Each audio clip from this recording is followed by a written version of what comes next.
So with over 3 million records here at Queensland State Archives, sometimes finding the perfect image can be really tricky and challenging. Oh, wait. Here it is. No, it's not going to be that easy, but you are in the perfect place to find out all about accessing archival images here at Queensland State Archives, including maps, plans, photographs, and a whole range of visual material. So we're going to talk about how the images are stored here, as well as how to find them online using both the catalogue and Flickr. And finally, we're going to talk about how to use the images that you do find. So before we do get started, I just want to say that this presentation has been pre-recorded. I am in fact coming to you from the past. And that's just because I really wanted to give you a look back here in the repositories, but also show you a few things online. But if you do want to say hi, I'm down there in the comments. So if you have any questions, please leave them down below and either myself or my colleagues will get around to answering them. So who the hell am I? I just assumed that would be your first question.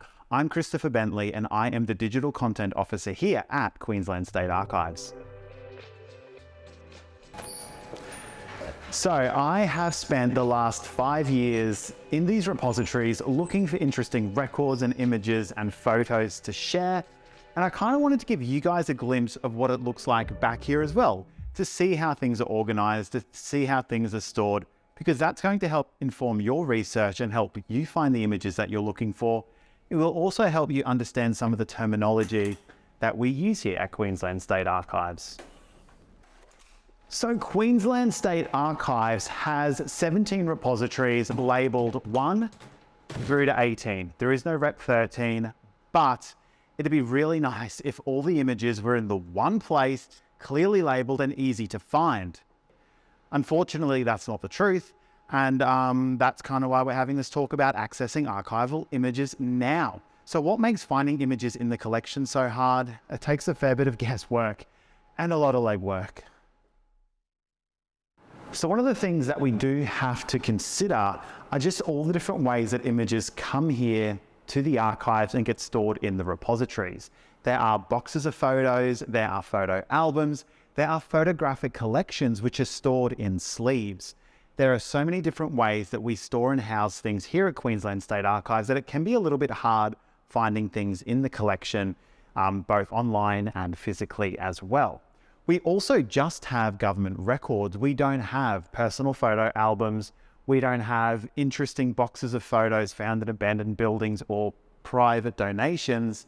We have government records. So as you can imagine, there's a few different gaps here in the collection as well. So some departments, like the Department of Transport and Main Roads, did a fantastic job documenting their work over decades and decades in photographs. So we have new roads, new bridges, aerial photography, new equipment they were using, new transport centres and new uniforms, all captured in these images. And they are arranged chronologically in these easy to flick through sleeves. So a lot of information here, but we're going to go into how things are arranged in an archive a little bit deeper later in the talk. But just to touch on it quickly now, all the images in here are considered items. I'm going to use the term items and records a little bit interchangeably, but a record is what is created by the government agency.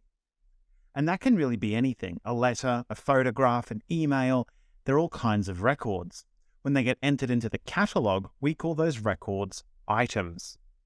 The sleeves themselves, like all of them, are considered the series. So all these items sit within this series and they were created by the Department of Transport and Main Roads. So that's the creating agency. You can probably start to understand looking at this process that when we get a box or an album or a bundle of letters, we aren't able to go through every letter and list who wrote it and who it was sent to, or who appears in every photo. We do our best, but it's also why you can't usually search the catalogue using a family name and, find a photo of your great-grandmother. You might get lucky, who knows, but understanding how the records are grouped, what series they're from, and who created the record and when will definitely help you get closer to finding the image you're looking for. So speaking about how things are arranged, let's go and have a look at the archive search catalogue.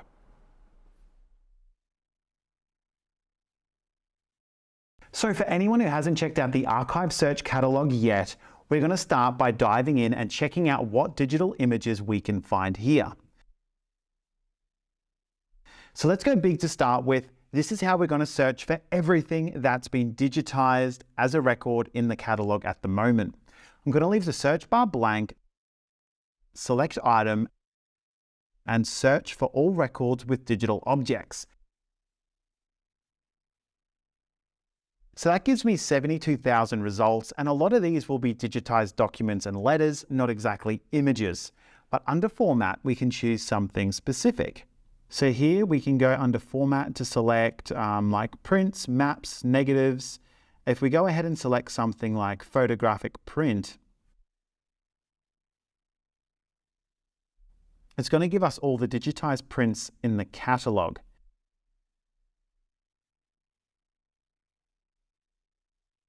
If we go ahead and click on one here, we can check out the information for that record. We have the item ID up here at the top. And then down here under digital representation, we have a link to download the image as well as the DR number. So it might actually be worth diving into what a record actually is, and as well as item numbers and DR numbers. There's a bit to unpack here. So what's a record? Sounds like it should be pretty simple, but it's not really. A record can really be anything held here. It could be a photo album, a box of photos. It could be a letter. It could be a bundle of letters. It could be a poster. A record can be anything. For example, let's say we have a register here. Photographic records and descriptions and criminal histories of prisoners at HM Jail, Brisbane. And this register has an item ID because it's a record. We can see that every entry has been scanned individually, and each of these entries has been given their own digital representation and number. So if you want to refer to a specific image, you could use the DR number. But if you want to refer to the register itself, you would use the item number. So one item or record can have many digital representations attached to it. And in saying that, items in the collection sit within series. So this book of photographic records and descriptions is part of a 16-book series, ranging from 1875 up until 1953. And for the agency, we can see who created the item and who controls it now. Keeping track of all this kind of information when researching at QSA is going to make it a lot easier to find the records and the things that you are looking for. It's also going to make it easier for you to see the connections between different records. So knowing what's going on and just understanding what's happening here on the item screen is going to help you start planning out your journey. And for a lot of users, this stuff is incredibly dense and hard to navigate. In terms of terminology we use, how to navigate the collection, there's a lot happening here, but you are not alone. We do have archivists who can help. They are just an email away, or you can come in to visit. But being able to approach them with a little bit of knowledge about how the catalog works, what sort of agencies you might be interested in, time periods, what sort of records and formats you are after, is going to help you a lot get started finding that image that you really want to find. Okay, so let's take a step back and actually search for something a bit more specific. There's a massive collection of railway and train photos here in the collection too, so I'm going to search train. And again, choose records with digital objects. So we get a few photos straight away of different trains, all taken from glass plate negatives. So what if we weren't after photos? We could go into the format filter and look at prints instead of glass plate negatives, or filter down to the architectural drawings. And I can also see there's a blueprint here as well. Unfortunately, we can't choose multiple formats at once. We're stuck checking them out one at a time. What we can do, however, is head down into creating agency.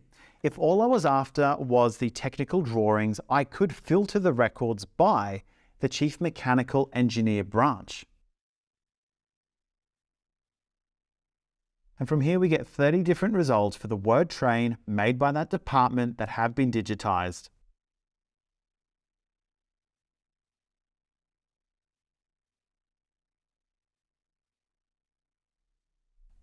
So clicking one here at the top, we get the Renard train. We can see there's a whole series of drawings for the Renard train, 23 records all up. So understanding the different agencies, both the ones that have existed then, who controls the records now, can really start to help you navigate what is here, filter searches, and to narrow down specific years and agencies and record types. And I really recommend signing up for an account. You won't need the account to start searching, but to save your searches so you can log back in and continue your research, and to order records in the reading room and request digitized copies of records, you will need an account. But if you don't need all that, or you want something a bit easier to jump into, you can also give Flickr a try. So let's take a look at that now. Ideally, 100% of the collection here at Queensland State Archives would be digitized and available in archive search. But until we get to that point, Flickr has been a really powerful tool to share these images. So I probably don't need to explain how to use Flickr, but so that we're all on the same page, let's take a look at a few of the tabs at the top. Mostly we'll be looking at photo stream as well as albums. So photo stream is a long list of all the photos that we've ever uploaded to Flickr. It's listed here chronologically, so there's over 18,000 images to scroll through. So go ahead, we'll wait. Actually, no, let's just push ahead. But we will come back to photo stream to find a slightly difficult to find feature. And over in albums, we've got a curated collection of images, and we've broken these down by decade as well as region, as well as some big themes like schools and cars and expo. When we put these albums together, we are looking for big collections of images to get digitized and uploaded. Recently, in the last year, we've digitized thousands of images for the schools album, Brisbane City, as well as celebrating the 35th anniversary of Expo 88. And talking a little bit about the collection before and how everything is stored, it is kind of interesting to point out that the Expo 88 images all came from photo albums. They were all negatives. And then we had like the schools album, which we found throughout several different boxes that were submitted by the education department.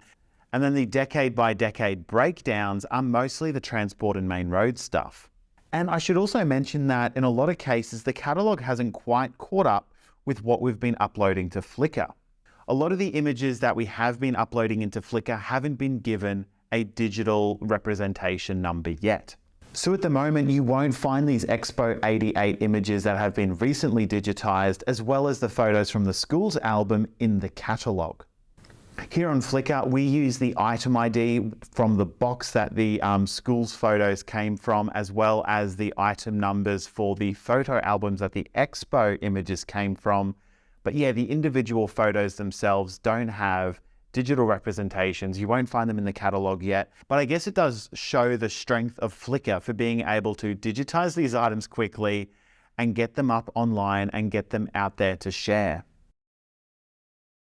So yeah, here in albums, you can find most of the photos we have uploaded curated in some sort of way to make them a bit easier to search through and discover what you're looking for.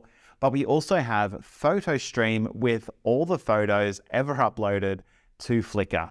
So let's head back to photo stream now, because there's a slightly hidden little magnifying glass that's going to help us find more of what you're looking for. So by clicking that little magnifying glass on the photo stream page, it lets us search just in the Queensland State Archives images. You could stick your birthday in here, like see what comes up, or a street, or a suburb, or a family name. It's not a perfect search, and you're probably not going to find as much here as you would in the archive search catalog, because remember, in the catalog, you will find things like PDF documents, as well as other digitized material that's not a photograph. But it is a quick visual way to search across everything that we have uploaded to Flickr. And just like in the catalog, if you do find an image here on Flickr that you want to download, there is a really easy way to do that using Flickr as well. And the quality is the same as what we uploaded it with. So you are more than likely going to get really high quality copies when you download through Flickr. And it might be worth going into this quickly as well. On Flickr, when we do upload images, especially recently, we tend to use the item numbers that were assigned to the box or the photo album. So if you do click that link and you go back to the archive search catalog, you will find some more metadata on that page, a bit more information about the agency and the record and the time periods. But it also might not be specific to the image that you clicked on. It might be that collection of images all have the same kind of metadata. You will also find on Flickr that at some point in time, we were using series instead of the item numbers.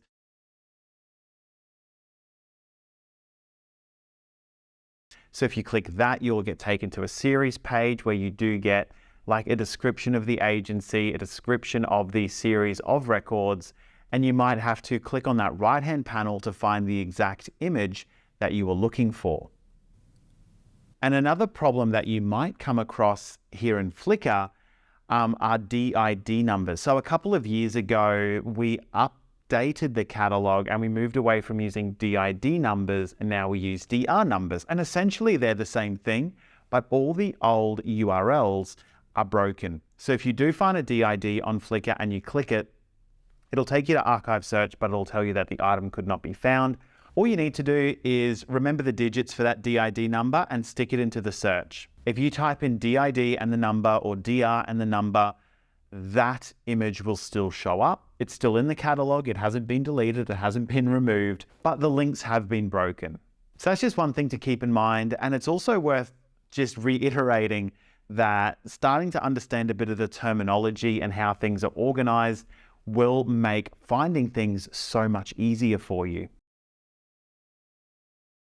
So regardless if you get the image from the archive search catalog or you download it on Flickr, we do ask that you attribute Queensland State Archives. Now that information on how to attribute our images and our records is available in the archive search catalog under the citation heading. So if you do find an image that you like on Flickr, head down to the description and click on the link, or find the item ID in the description, find the image in the catalog, you can get the citation there. One more thing worth covering is copyright. Just because an image is available and it's not restricted and you can download it, doesn't mean that it's free from copyright. So back in the archive search catalog, we do have a good page for copyright considerations. To break it down quickly, we don't own these records. We are just the custodians of them.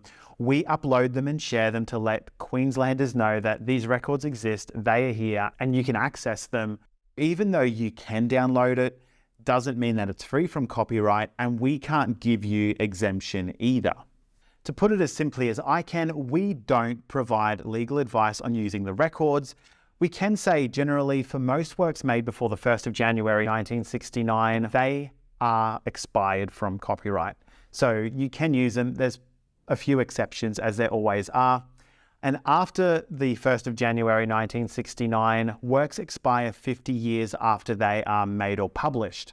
And again, there's a few exceptions there as well, but definitely consider how you are going to use the work. How does fair dealing apply to your use case? But if you do require copyright clearance, you'll need to get in touch with the agency that controls the record. That information is in the catalog, and we are more than happy to help you get in touch with the agency that controls it to request copyright clearance if the record is still in copyright.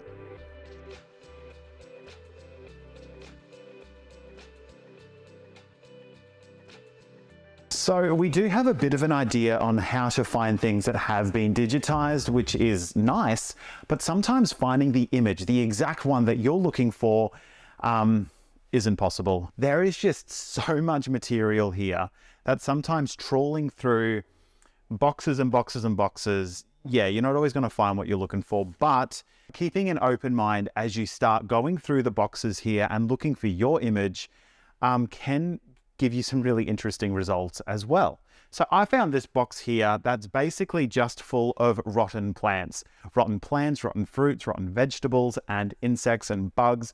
But even though I think it's beautiful and looks great, one image that really struck me is this picture of a rotten pumpkin with a toad in the middle. And for someone like me, like it's my job to find interesting images, and this one really stuck with me. But what I find really incredible working here is just how many different uses a collection like this has. I've been able to work with artists who want to use the collection in their work just because they love the paper textures, or things look interesting, or they have like a visual appeal, or artists who want to create commentary about environmental protection, looking at maps and plans of fauna in different areas and sort of the agricultural use of the land. I've been involved with projects that used floor plans found in the collection to create video game stages. And I've also been involved with finding images to have installed at the domestic airport here in Brisbane. So that was a really cool project. We worked with the Brisbane Airport Corporation to find a whole bunch of archival images that help tell parts of their history and parts of the history of Queensland as well, and have them installed across the 3 concourses. And we get lots of fantastic comments about people who didn't know about the archives, didn't know we existed, but they have been able to see these incredible collections of images up there on display. So between catalogues and archive search and repositories filled with boxes and boxes of photos, and I'm trying to record and capture as much as possible, one of the best tools I have while I search is my phone. It's got a camera on it, it travels everywhere with me, and I use it to document and record as much information as possible, whether I'm going to an art gallery, or I'm going like on a walk and I see a plant growing in a funny spot, or I see a magazine with a cool font, or I find an image that I really love while sifting through boxes and boxes of material. I will take a photo and I build out my very own visual libraries to reference back to. So for example, looking at a box like this, I try and capture all this information, but I'll also take photos of the pictures inside that I am interested in, because there'll often be details written directly onto those or beside those images. So taking photos of everything just makes it easier for you to find more of the stuff you want. And understanding the relationship between series and items makes it easier for you to search by that agency or by that time period and find more of the stuff that you are looking for. And makes it easier for you to reference this stuff in your work later on as well and find it again. There have been plenty of times where I have taken a photo of an image that I really love, but forgot to record exactly where I found it, and trying to find an image without all that other information can be incredibly difficult. But yeah, it does make it so much easier to find more of the stuff you love if you have that information recorded in a really simple, easy to find place. So I might have mentioned this before, but Archives is open to the public. You can come and sift through these boxes yourself. We are at 435 Compton Road, Runcorn, open Monday to Friday, 9 to 4:30 p.m. daily, and then it's second Saturday of the month.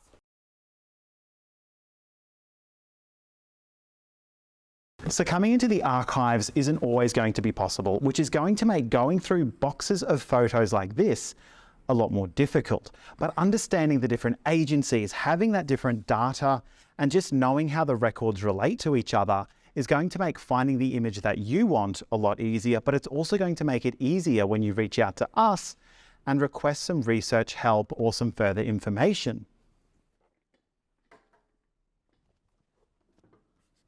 So just to finish this talk off, I thought it would be kind of fun to share something that I happened to find while I was doing the research for this talk. And no, it's not another toad in a pumpkin, but I found these really beautiful bouquets of flowers.